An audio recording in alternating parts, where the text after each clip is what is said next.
এক বছর প্লাস শিশুর সারাদিনের খাবার তালিকা। সকাল ৮টায় দিয়েছি বাদাম সুজি, বেলা ১১টায় আমি ফল হিসেবে কলা এবং আঙ্গুর দিয়েছি।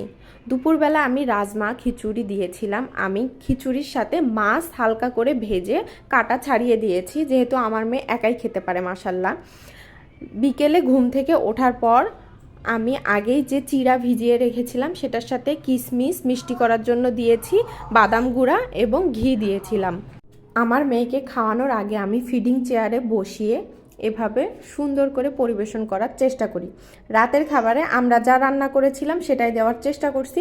মুরগির কলিজা, মাংস, সাদা ভাত ও লেবু দিয়েছি। আপনারাও চেষ্টা করবেন বাচ্চাকে সুন্দর করে পরিবেশন করে দেওয়ার। আমি যতটুকু খাবার দেখিয়েছি আজকে সারাদিনে সবগুলোই যে খেয়েছে এমনটা না, বাচ্চা যেটুকুই খাক নিজের ইচ্ছাতে খেয়েছে, এটাই আমার কাছে অনেক। আর বাচ্চাদের হোমমেড খাবার এবং প্রোডাক্ট সব পেয়ে যাবেন আমাদের পেজ।